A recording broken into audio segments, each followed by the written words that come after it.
अस्सलाम वालेकुम एस्पायरेंट्स। दोस्तों, आज का लेक्चर हमारा इंग्लिश के बारे में होगा।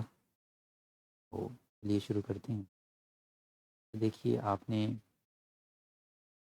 अगर एफआई इंस्पेक्टर के लिए अप्लाई किया हो या असिस्टेंट डायरेक्टर के लिए अप्लाई कर रखा है, इंग्लिश की अगर बात करूं तो इंग्लिश का सिलेबस ये है कि इंस्पेक्टर में ग्रामर यूजेज और सेंटेंस स्ट्रक्चरिंग पर सवाल होंगे, और असिस्टेंट डायरेक्टर में वोकेबलरी होगी, ग्रामर यूजेज और सेंटेंस। यानी एक डिफरेंस आपको नज़र आ रहा होगा। ADFIA में वोकेबलरी भी है, जबकि इंस्पेक्टर में हमें ग्रामर यूजेज और सेंटेंस स्ट्रक्चरिंग पर फोकस करना है। आज का हमारा जो लेक्चर है ये सेंटेंस स्ट्रक्चरिंग को कवर करेगा। ठीक है, बल्कि इसकी हम आज स्टार्टिंग कर रहे हैं, सेंटेंस स्ट्रक्चरिंग को समझेंगे डिटेल के साथ। ठीक है, तो चलिए हमारा लेक्चर शुरू करते हैं। दोस्तों, सेंटेंस स्ट्रक्चरिंग को समझना हो तो पार्ट्स ऑफ सेंटेंस को हमें समझना पड़ता है, और पार्ट्स ऑफ सेंटेंस को समझने के लिए हमें सबसे पहले कि बेस जो है वो समझना होगी, क्योंकि किसी भी चीज़ की आप ऊंचाई तक तभी जा सकते हैं जब उसकी बेस आपकी अच्छी हो। तो पार्ट्स ऑफ सेंटेंस में देखिए, सबसे पहले सेंटेंस जो होता है ना, उसका कि उसकी बेस की अगर बात की जाए तो दो चीज़ों पर वो बेस करता है। सबसे पहली चीज़ है सब्जेक्ट। ठीक है, कि सेंटेंस का सब्जेक्ट क्या है। दूसरी चीज़ है प्रेडिकेट। इन दो चीज़ों को हमने समझना। ठीक है, सब्जेक्ट की बात की जाए तो डेफिनेशन देखिए, the subject refers to the part of the sentence that tells who or what the sentence is about. ठीक है, फुल स्टॉप। सब्जेक्ट आपका ये होता है कि सेंटेंस में किसके बारे में बात की जा रही है, सेंटेंस में जिस चीज़ को एड्रेस किया जा रहा है, जिस चीज़ के बारे में बात की जा रही है, वही आपका सब्जेक्ट होगा। ठीक है, आप इसको मज़ीद आसान अल्फाज में यूँ समझ सकती हैं कि मैं लिखता हूँ कि सब्जेक्ट की दो तरह से हम पहचान कर सकती हैं। एक तो ये कि वो कोई डूअर होगा, यानी परफॉर्मर, किसी काम को करने वाला, जिसको हम हमेशा से बुक्स में फ़ाइल के तौर पर उर्दू में याद करते रहें। दूसरी इसकी आइडेंटिफिकेशन आप याद रखिएगा, ये बहुत ज़्यादा ज़रूरी है। दूसरी कि आपका जो टॉपिक ऑफ द सेंटेंस होगा उसे हम क्या कहते हैं, टॉपिक ऑफ द सेंटेंस को भी हम सब्जेक्ट कहते हैं। ठीक है, अब ये मैंने क्यों लिखा, क्योंकि अभी आपको क्लियर मैं करवा देता हूँ। मसलन अगर मैं सेंटेंस लिखता हूँ, आई टीच इंग्लिश। अब दोस्तों, पहला एक सेंटेंस है, इसमें आपके पास सब्जेक्ट क्या है। आप कहोगे सर इसमें तो सब्जेक्ट बहुत आसान है। ठीक है, अगर मैं दूसरा सेंटेंस लिखता हूँ, लाहौर इज़ अ सिटी। अब दूसरा सेंटेंस रीड करें, आपको डिफरेंस क्लियर हो जाएगा। मसलन अगर पहले सेंटेंस में मैं बात करता हूँ तो सब्जेक्ट कौन है, आई, क्योंकि इसने कोई भी काम किया है, परफॉर्मर है। अगर दूसरे सेंटेंस की मैं बात करता हूँ तो यहाँ पे वर्ड लिखा हुआ है लाहौर। अब लाहौर ने तो कोई काम नहीं किया। लाहौर जस्ट एक एक ऐसा वर्ड है जिसके बारे में सेंटेंस में बात की जा रही है। ठीक है, हम इससे कह सकते हैं कि यहाँ पे इस सेंटेंस में लाहौर जो है वो टॉपिक ऑफ द सेंटेंस है। ठीक है, जिसके बारे में बात की जा रही है। तो इस वजह से यहाँ पे लाहौर आपका सब्जेक्ट होगा। According to the second definition, topic of the sentence is called a subject. ठीक है, तो ये हो गया सब्जेक्ट। उसके बाद है प्रेडिकेट। किसी भी सेंटेंस में ना ये दो चीज़ें होती हैं। सेंटेंस के अगर एग्री बात की जाए पार्ट्स की, तो सेंटेंस में ये दो चीज़ें बेसिकली लाई करती हैं। सबसे पहला सब्जेक्ट और दूसरा प्रेडिकेट। अब प्रेडिकेट क्या होता है, predicate of a sentence includes the verb and everything that follows it. ठीक है, मसलन अगेन इन्हीं दो सेंटेंसेस को अगर मैं देखूं तो यहाँ पे लिखा गया है,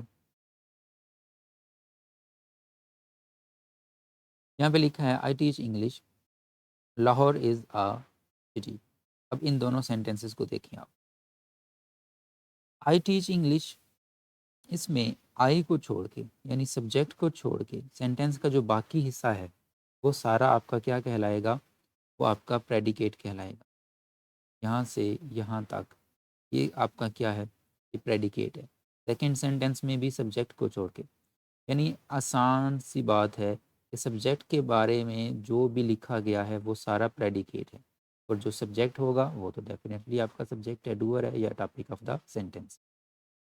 तो ये हो गया सब्जेक्ट क्या होता है, प्रेडिकेट, और प्रेडिकेट क्या होता है। यानी हम मज़ीद बहुत सारा डिटेल के साथ पढ़ेंगे, ये जस्ट मैंने आपको एक डेफिनेशन समझाई।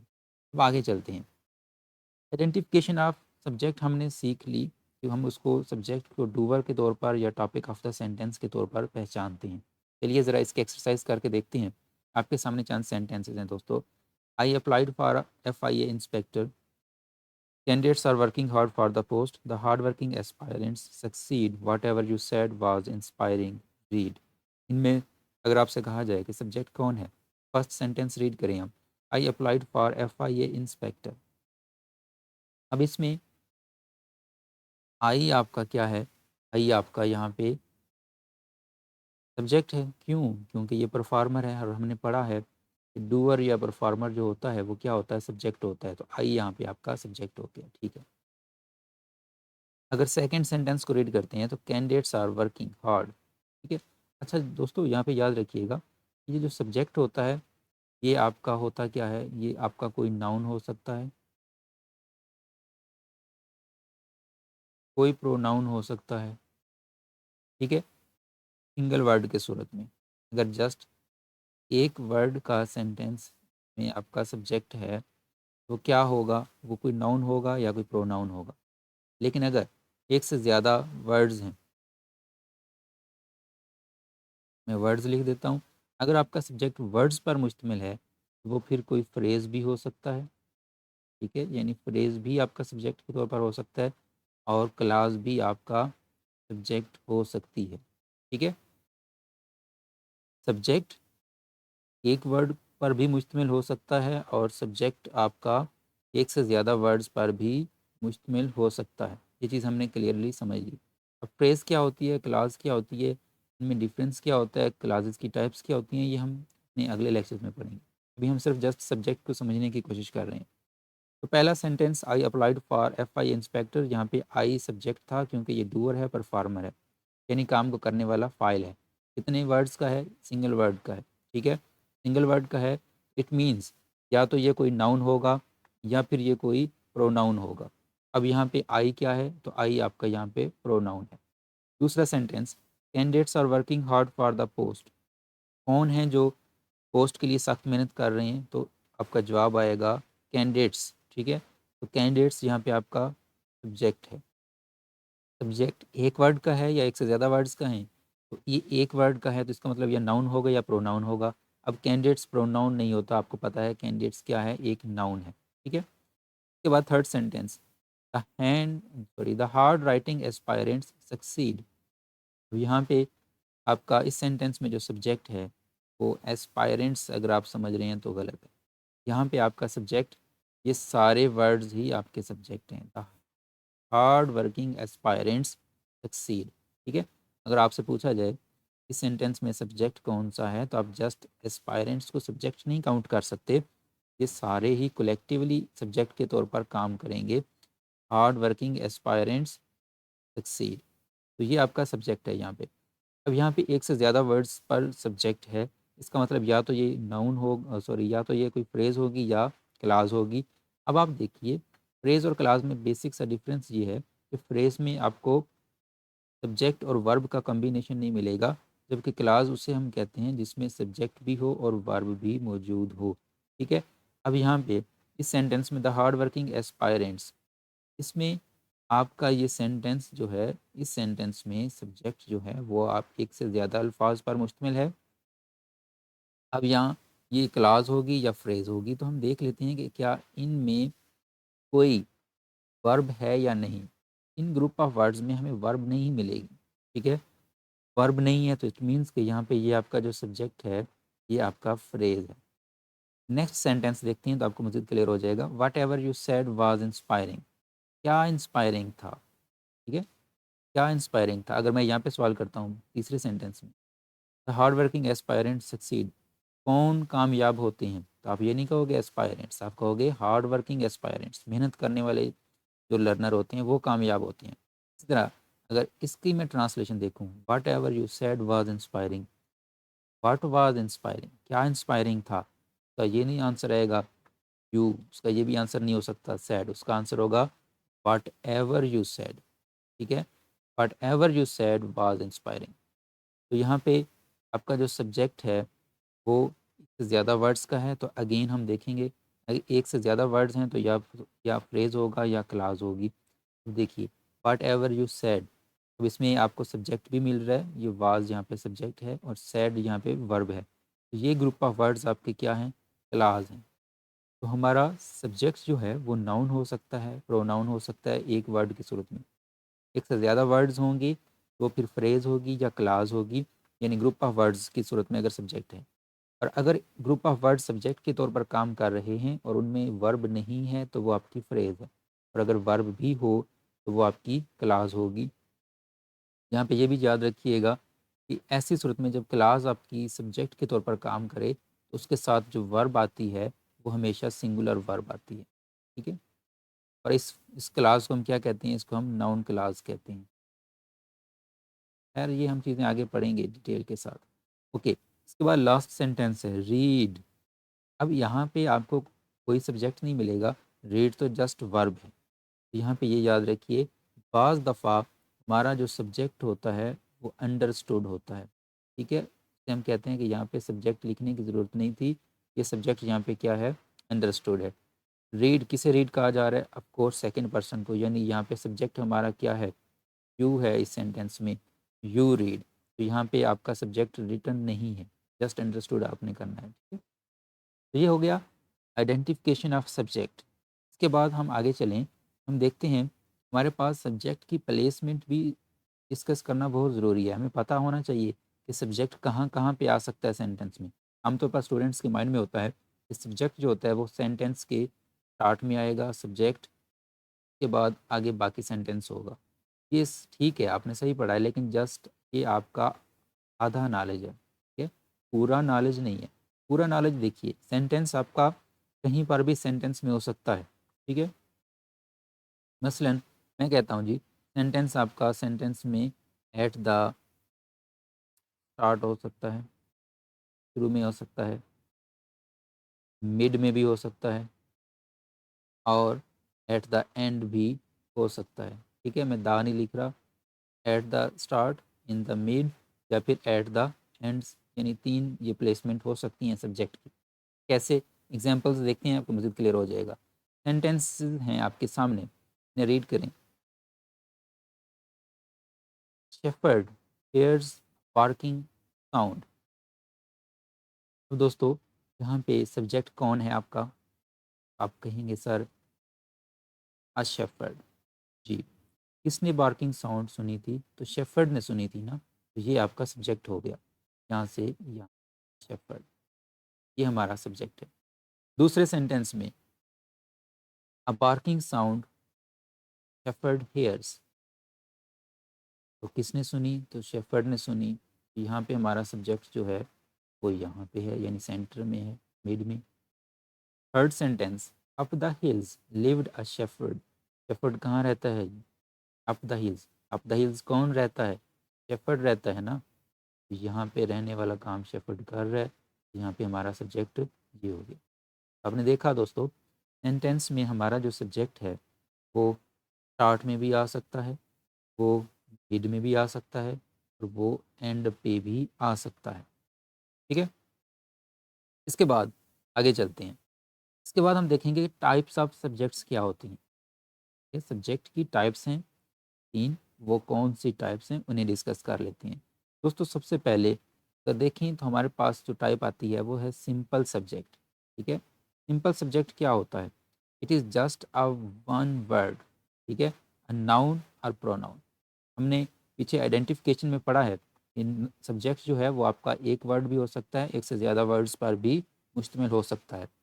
तो जो आपका सब्जेक्ट वन वर्ड पर मुश्तमिल होगा वो आपका सिंपल सब्जेक्ट कहलाता है। तो यहाँ पे सिंपल सब्जेक्ट में जस्ट ये है कि वन वर्ड का सब्जेक्ट होगा, और वो क्या होगा, वन वर्ड का जब भी सब्जेक्ट होता है तो वो नाउन होता है या फिर प्रोनाउन होता है। यहाँ पे इसके एग्जांपल्स देख लें।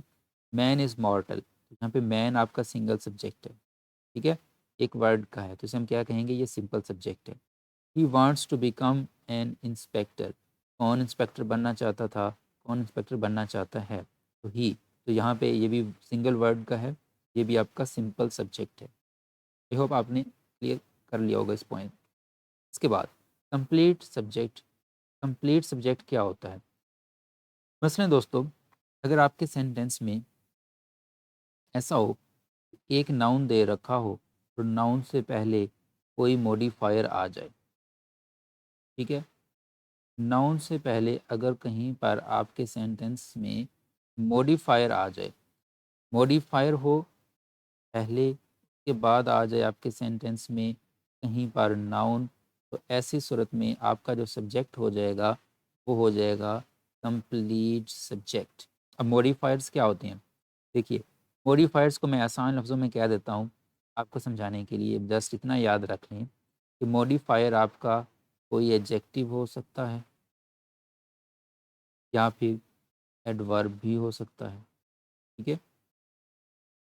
हर वो वर्ड जो noun, pronoun, adjective, adverb, verb को क्वालिफाई करे, उनके बारे में बताए। यानी एक वर्ड अगर किसी दूसरे वर्ड के बारे में कुछ बताता है हमें, ठीक है, कुछ भी बताता है, चाहे वो वर्ड आपका नाउन हो, चाहे वो एडजेक्टिव हो, चाहे वो वर्ब हो, चाहे वो एडवर्ब हो, ठीक है, कुछ भी हो, उसके बारे में जो वर्ड हमें कुछ डिटेल देगा, कुछ इंफॉर्मेशन दिया करेगा, वो वर्ड आपका क्या कहलाएगा, मॉडिफायर कहलाएगा। अब मसलन ये एक अगर इस दो के बारे में कुछ भी बताता है तो ये आपका मॉडिफायर हो जाएगा, ठीक है। तो ऐसी सूरत में अगर नाउन से पहले कोई मॉडिफायर आ जाए तो वहाँ पे हमारा सब्जेक्ट कंप्लीट सब्जेक्ट कहलवाता है। अब यहाँ पे सिंपल सब्जेक्ट में हमने देखा मैन से पहले कुछ नहीं था, ही से पहले कुछ नहीं था, तो ये सिंपल सब्जेक्ट है। लेकिन कंप्लीट सब्जेक्ट 5 अनियंस वर रूटन, कितने अनियंस रूटन थे, 5। अब यहाँ पे देखिएगा, यहाँ पे आपका सब्जेक्ट जस्ट अनियन नहीं है, यहाँ पे आपका सब्जेक्ट 5 अनियन है, ठीक है। तो 5 क्या है, यहाँ पे 5 एक ऐसा वर्ड है जो हमें डिटेल दे रहा है इस अनियंस की क्वांटिटी के बारे में, ठीक है। अनियंस के बारे में हमें ये डिटेल दे रहा है, तो ये आपका क्या है, ये आपका मॉडिफायर हो जाएगा, ठीक है। तो मॉडिफायर एक वर्ड पे भी हो सकता है, मॉडिफायर एक पूरी क्लास भी हो सकती है, मॉडिफायर पूरी एक फ्रेज भी हो सकती है। मज़ीद थोड़ा इसको समझ लेते हैं। मसलन मैं एक सेंटेंस लिखता हूँ कि बॉट आ ब्लू कार। दोस्तों सबसे पहले तो देखिए इसमें सब्जेक्ट, सब्जेक्ट कौन है, तो सब्जेक्ट इसमें हमारे पास शी है, ठीक है। शी यहाँ पे हमारा क्या है, सब्जेक्ट है। कौन सा सब्जेक्ट है, सिंपल सब्जेक्ट है। कितने वर्ड्स का है, एक वर्ड का है, तो इसलिए तो सिंपल है। Okay, simple word, simple subject आपका या नाउन हो सकता है या प्रोनाउन हो सकता है, तो यहाँ पे ये हमारा प्रोनाउन है, ठीक है। ये चीज़ हमने समझ ली है। हमने समझ लिया मॉडिफायर को। मॉडिफायर मैंने आपको कहा था ऐसा वर्ड होता है जो किसी नाउन या प्रोनाउन या किसी भी वर्ड के बारे में कुछ हमें बताए, उसे हम क्या कहते हैं, मॉडिफायर कहते हैं। अब इस सेंटेंस में ये एक नाउन आपको नज़र आएगा, यहाँ पे लिखा हुआ कार। कार एक नाउन है, ठीक है। अब इस वर्ड के बारे में इस सेंटेंस में कोई ऐसा वर्ड है जो इस वर्ड के बारे में यानी इस कार को डिस्क्राइब करे। जी, आप कहोगे ये ब्लू वर्ड जो है ये इसी कार को तो डिस्क्राइब कर रहा है। इसके अलावा ये ए भी कार को ही तो डिस्क्राइब कर रहा है, ठीक है। अब यहाँ पे ये दो वर्ड्स आपके कार को डिस्क्राइब कर रहे हैं, तो वो वर्ड्स जो दूसरे वर्ड को डिस्क्राइब करते हैं उसे हम क्या कहते हैं, मॉडिफायर कहते हैं। तो यहाँ पे आपने समझ लिया आ और बिलीव ये दोनों ही क्या हैं, मॉडिफायर हैं, ठीक है। और हर वो वर्ड जो नाउन को मॉडिफाई करता है तो आप एडजेक्टिव कह सकते हैं, कह सकते हैं कि ये दोनों ही एडजेक्टिव्स हैं, ठीक है। ओके, अच्छा अगर मैं इस यहाँ पे एक लफ्ज़ और लिख देता हूँ, सपोज मैं अगर यहाँ पे सेंटेंस एंड नहीं करता, मैं अगर लिख देता हूँ एस्टरडे, उसने कब कार खरीदी, उसने गुज़िश्ता कल कार खरीदी। अब यहाँ पे ये जो वर्ड एस्टरडे है ना दोस्तों, ये भी आपका मॉडिफायर है। क्यों मॉडिफायर है, देखो मैंने कहा था आपका मॉडिफायर कोई एडजेक्टिव हो सकता है या फिर कोई एडवर्ब भी हो सकता है। अब ये एस्टरडे जो है एडवर्ब है, आपको पता है एडवर्ब। एडवर्ब आपको पता है किसको क्वालिफाई करते हैं? एडवर्ब्स क्वालिफाई करते हैं एडजेक्टिव को, वर्ब को, मोस्टली वर्ब को करते हैं, या फिर किसी और एडवर्ब को क्वालिफाई करते हैं। ठीक है, तो एडवर्ब 3 चीज़ों को क्वालिफाई करेंगे, एडजेक्टिव, नाउन या फिर एडवर्ब। अब यहाँ पे एस्टरडे जो है ये किसको क्वालिफाई कर रहा है? आप कहोगे सर ये वर्ब को क्वालिफाई कर रहा है, हमें बता रहे हैं कि उसने कब कार खरीदी थी, ऐसा ही है ना। तो यहाँ पे एस्टरडे जो है वो इस वर्ब को क्वालिफाई कर रहा है। तो जो वर्ड किसी दूसरे वर्ड को क्वालिफाई करे, उसको डिस्क्राइब करे, वो मॉडिफायर है। तो यहाँ पे आपका एस्टरडे जो है ये भी एक मॉडिफायर है। आपका यहाँ पे इस सेंटेंस में लफ्ज़ आ भी मॉडिफायर है, विल भी मॉडिफायर है। मैं उम्मीद करता हूँ आपको मॉडिफायर की समझ आ गई होगी। तो मैंने कहा कंप्लीट सब्जेक्ट वो होता है जिसमें क्या हो, इसमें आपका एक नाउन हो और उससे पहले कोई मॉडिफायर लगा हो, या एक वर्ब हो और उस वर्ड को कोई दूसरा एडवर्ब क्वालिफाई कर दे, तो उन्हें हम क्या कहते हैं? उन्हें हम कहते हैं कि यहाँ पे ये क्या है, हमारे मॉडिफायर हैं। ठीक है, मैं उम्मीद करता हूँ आप इस कंसेप्ट को अच्छी तरह से समझ चुके होंगे। अब आ जाते हैं इस सेंटेंस में। तो 5 अनियंस वर रूटन, कितने अनियन रूटन थे? तो 5 किसको क्वालिफाई कर रहा है? अनियंस को।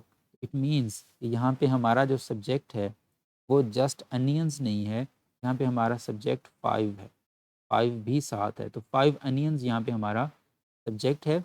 अब यहाँ पे ये 5 और अनियंस एक से ज़्यादा वर्ड्स हैं, डेफिनेटली या कंप्लीट सब्जेक्ट होगा या फिर कंपाउंड सब्जेक्ट होगा। कंपाउंड को हम अभी आगे डिस्कस करेंगे। ठीक है, तो फिलहाल हमने समझ लिया इसमें ये कंपाउंड नहीं कंप्लीट है। क्यों कंप्लीट है? क्योंकि इसका जो मैंने स्ट्रक्चर बताया था वो क्या था कि मॉडिफायर प्लस नाउन अगर आ जाए तो उसे हम क्या कहते हैं? कंप्लीट सब्जेक्ट कहते हैं। ठीक है दोस्तों, मैं उम्मीद करता हूँ आपको ये समझ आ चुकी होगी। आगे देखते हैं।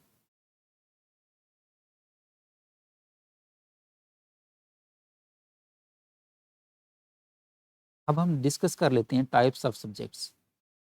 टाइप्स ऑफ सब्जेक्ट्स ये क्या होती हैं? जी हाँ, हम इसी चीज़ को आगे कंटिन्यू कर रहे हैं। ठीक है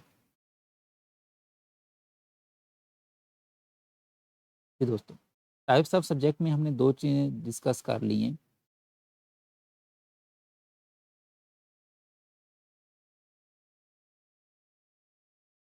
हमने सिंपल सब्जेक्ट को डिस्कस कर लिया है, हमने कंप्लीट सब्जेक्ट को भी डिस्कस कर लिया है। अब कंपाउंड सब्जेक्ट, थर्ड टाइप, इसको डिस्कस करते हैं। कंपाउंड सब्जेक्ट क्या होता है? कंपाउंड सब्जेक्ट ऐसा होगा जिसमें आपको 2 सब्जेक्ट्स किसी कंजंक्शन के साथ, कंजंक्शन किसे कहते हैं दोस्तों? कंजंक्शन कहते हैं अल्फाज को, क्लासेस को या फ्रेजेस को जोड़ने वाले अल्फाज को कंजंक्शन कहते हैं। ठीक है, तो कंपाउंड सब्जेक्ट में आपको क्या मिलेगा? आपको नज़र आएगा कि यहाँ पे 2 सब्जेक्ट्स होंगे जो कि एक कंजंक्शन के साथ जुड़े होंगे। ठीक है, ऐसे सेंटेंस में ऐसे सब्जेक्ट्स को हम कंप्लीट सब्जेक्ट कहते हैं। याद रखिएगा, 2 सब्जेक्ट्स होंगे बज़ाहिर, लेकिन वो मिल के क्या करेंगे? एक कंपाउंड सब्जेक्ट बनाएंगे। ठीक है, 2 बज़ाहिर सब्जेक्ट्स मिलकर एक कंपाउंड सब्जेक्ट बना देंगे। ठीक है, यहाँ पे खुरम एंड आयशा, ये यहाँ पे आपके क्या हैं? ये कंपाउंड सब्जेक्ट हैं। सब्जेक्ट्स नहीं बोलेंगे, कंपाउंड सब्जेक्ट बोलेंगे। ठीक है, तो Khurram and Ayesha are engaged, यहाँ पे खुरम आपका नाउन हो गया, एंड जोड़ने वाला लफ्ज़ है तो आपका कंजंक्शन हो गया, आयशा अदर नाउन है। तो 2 नाउन्स जब कंजंक्शन से जुड़ जाएं हम क्या कहते हैं? Compound subject. अच्छा, यहाँ पे सिर्फ नाउन नहीं, यहाँ पे अगर प्रोनाउन हो तो भी आपका सेम कंसेप्ट अप्लाई करेगा। ठीक है, तो कंपाउंड सब्जेक्ट भी हमने समझ लिया। तो यहाँ पे एक और चीज़ समझ लीजिएगा कि कंपाउंड सब्जेक्ट में आपका जो कंजंक्शन होगा वो कौन सा कंजंक्शन यूज़ किया जाएगा? कोऑर्डिनेट कंजंक्शन यूज़ किया जाएगा। कोऑर्डिनेट कंजंक्शंस क्या होते हैं? कोऑर्डिनेट कंजंक्शंस वो होते हैं जिन्हें हम एंड बॉयज़ के नाम से अमूमन जानते हैं। एंड बॉयज़ जब बात की जाती है, एंड बॉयज़ से मुराद and, but, or, yet, or, so, and, not. ठीक है, ये आपके कोऑर्डिनेट कंजंक्शंस कहलाते हैं। तो जब दो आपके वर्ड किसी कंजंक्शन के साथ जुड़ जाएं तो उसे हम कहते हैं कंपाउंड सब्जेक्ट। ठीक है, मैं उम्मीद करता हूँ आपको ये चीज़ क्लियर हो चुकी होगी। दोस्तों, आज के इस लेक्चर में हमने सब्जेक्ट को अच्छी तरह से डिस्कस किया। सब्जेक्ट की टाइप्स क्या होती हैं, सब्जेक्ट की प्लेसमेंट कहाँ कहाँ पे हो सकती है, टाइप्स ऑफ सब्जेक्ट्स क्या होती हैं, आइडेंटिफिकेशन सब्जेक्ट की क्या होती है, ये सारी चीज़ें हमने आज डिस्कस कर ली। मैं उम्मीद करता हूँ आपको आज का लेक्चर काफ़ी अच्छा लगा होगा। इसके बाद नेक्स्ट लेक्चर में हम प्रेडिकेट को डिटेल के साथ डिस्कस करेंगे कि प्रेडिकेट क्या होता है, उसकी प्लेसेस क्या होती हैं, टाइप्स क्या होती हैं, सारा कुछ हम उसके बारे में पढ़ेंगे। अपना ख्याल रखिएगा, मिलते हैं अगले लेक्चर में। अल्लाह हाफ़िज़।